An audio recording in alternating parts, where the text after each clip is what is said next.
অনুরোধ জানাচ্ছি। আগে চলতে হলো শেখ হাসিনার কেরামতি, এখন আসছে আল্লামা তারেক রহমানের কেরামতি।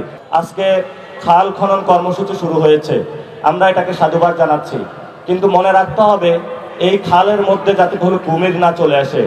এই যে ভারতের সাথে যে চুক্তিগুলো হয়েছে আপনাদের এবং আওয়ামী লীগের যে চুক্তি হয়েছে, সেই চুক্তির মধ্য দিয়ে এই খালের মধ্যে যাতে হলো আওয়ামী লীগ এবং ভারতীয় কুমির না পড়ে। আমরা সরকারকে বলবো এবং আমাদের বন্ধু বিএনপিকে বলবো, বাংলাদেশের সংস্কার বাস্তবায়ন হবে।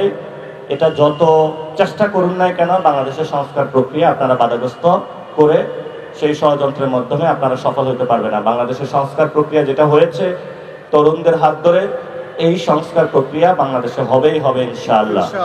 এই সংস্কার প্রক্রিয়া করতে গিয়ে শেখ হাসিনা চলে গিয়েছিল, যদি বিএনপিও চলে যায় সেটা আমাদের মাথা ব্যথা থাকবে না।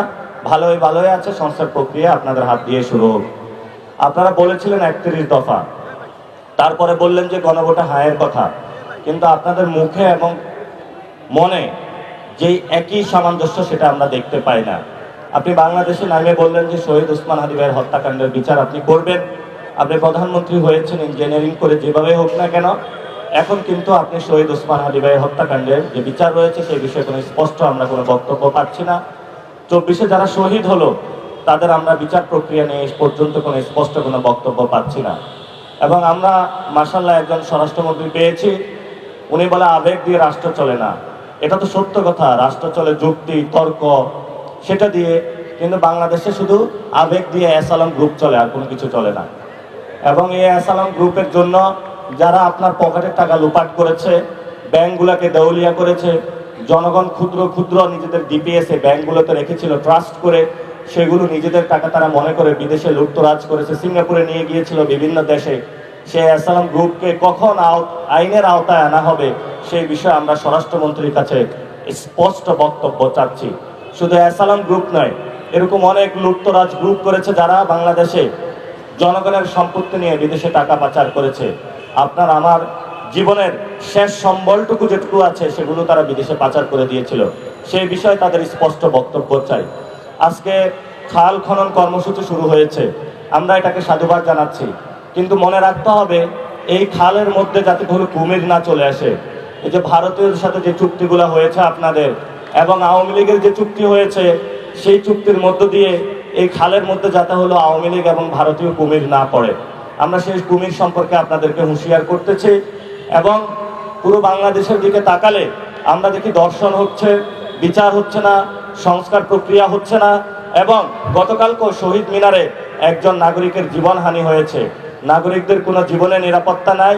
সেই জায়গায় আমরা দেখতে পাচ্ছি কোথাও একটা বাতি বন্ধ করতে হবে, একটু স্ট্যান্ডবাজি করার জন্য গাড়িটা দাঁড় করিয়ে রাখতে হবে, এবং একটু কোদাল দিয়ে কোথাও যা কোদাল মাটি তুলতে হবে। আমরা দেখেছিলাম শেখ হাসিনার সময় অনেক উন্নয়ন হয়েছিল, কিন্তু পুকুর চুরি দুর্নীতি হয়েছিল।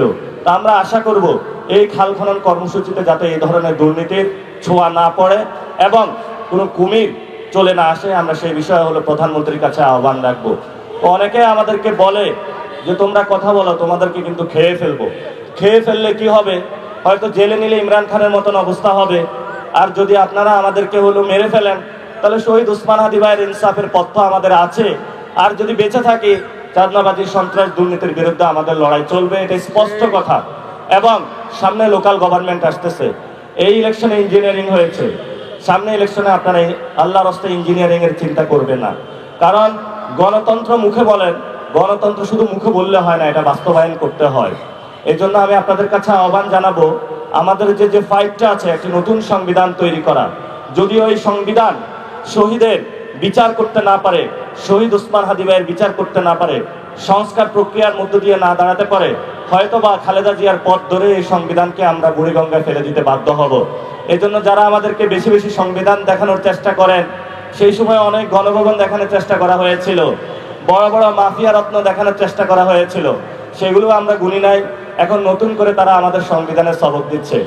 সংবিধানের সবক যদি এতই দিয়ে থাকেন, যেই সংবিধান আমার 2022-এ শহীদ হতে রক্ষা করতে পারে নাই, যেই সংবিধান অ্যাসালামের মতন গ্রুপকে বাংলাদেশের টাকা দেউলিয়াত্ব করার জন্য হলে স্কোপ দিয়েছে, যেই সংবিধান বাংলাদেশের মানুষকে প্রত্যেকটা জায়গায় ধর্ষণের মুখ থেকে রক্ষা করতে পারে না, যেই সংবিধান স্কুল কমিটি থেকে প্রেসিডেন্ট হাউস পর্যন্ত দুর্নীতি থেকে বাংলাদেশকে রক্ষা করতে পারে না, সেই সংবিধান দিয়ে আমাদেরকে কি করব।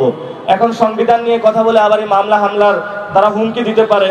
আমরা স্পষ্ট আপনাদেরকে বলতেছি, হয়তো এই সংবিধানের মৌলিক কাঠামোতে পরিবর্তন নিয়ে আসেন, না হলে হয়তো এই সংবিধান পুরো দুস্তর আমরা পরিবর্তন করে দিতে ইনশাআল্লাহ রাজপথে সবাই ঐক্যবদ্ধভাবে লড়াইয়ে নামবো।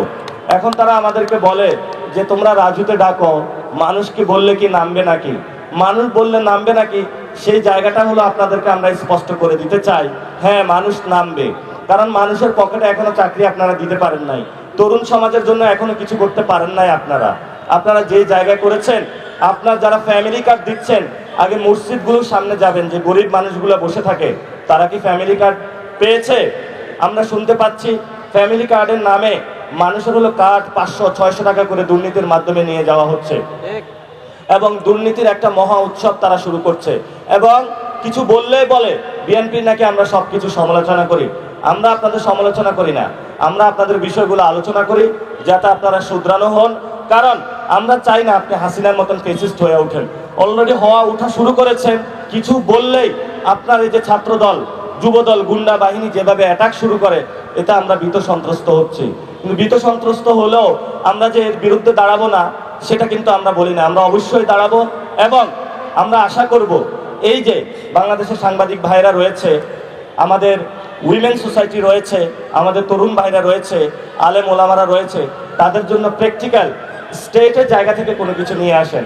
আপনি 5,000 টাকা আলেমদেরকে দিলে হবে না, আপনি 5,000 টাকা একজন পুরোহিতকে দিলে হবে না, বরং তার স্ট্রাকচারাল কাঠামোগুলো চেঞ্জ করতে হবে।